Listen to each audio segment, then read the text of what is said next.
Welcome, language lovers. Today, we're taking a wild ride through the history of slang. Buckle up, because we're going from the days of bee's knees to lit and beyond. So, let's dive in and get groovy with some funky old school slang. Let's start in the roaring 20s. Imagine you're at a jazz club, sipping on some giggle water. What's giggle water, you ask? That's booze, my friend. And if you're the cat's pajamas, it means you're pretty darn cool. The bee's knees? Well, that's something or someone outstanding. Why bees? No idea. But apparently, their knees are exceptional. Fast forward to the 1940s. The war is on, and slang is booming. If you're on the ball, you're doing a great job. But don't be a fuddy-duddy, that's a boring person. Instead, be a hep cat. That's what they call the cool jazz enthusiast. Can you dig it? Now, let's swing into the 1950s. Everyone's driving their hot rods and calling each other daddy-o. If something's really great, it's cherry. But watch out for the squares, they just don't get it. And if you're lucky enough to find a cool hangout, you might call it a pad. Like, hey man, come over to my pad and we'll listen to some records. In the 1960s, things get groovy, man. Everything's far out and psychedelic. If you're really in tune with the times, you might be a flower child or a hippie.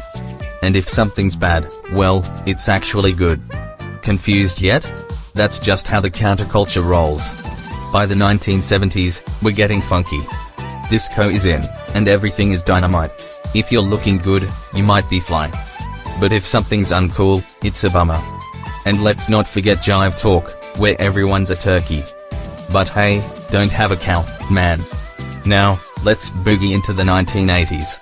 Big hair, neon clothes, and slang that's totally tubular. If something's awesome, it's rad. But if it's lame, it's grody to the max. And if you're really excited, you might say, gag me with a spoon. Because, apparently, that's a thing people said. The 1990s bring us some fresh lingo, dude. If you're looking sharp, you're fat, with a PH. And if something's cool, it's da bomb. But whatever you do, don't be a scrub, that's someone who's, well, not great. And remember to keep it real, because being fake is so not cool.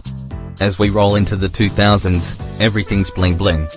If you've got the goods, you're flossing. But watch out for haters, they're always trying to bring you down. And if you're really excited about something, it's off the hook. Just don't get punked by your friends. Now, we're in the era of the internet and social media.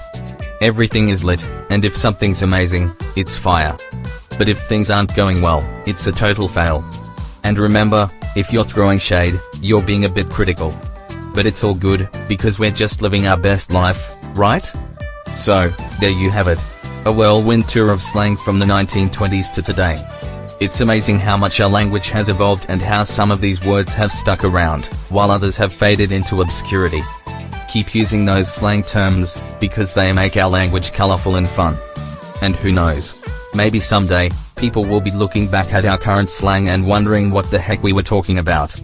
Thanks for joining this linguistic journey. If you enjoyed it, don't forget to like, share, and subscribe for more fun language lessons. Stay groovy, everyone.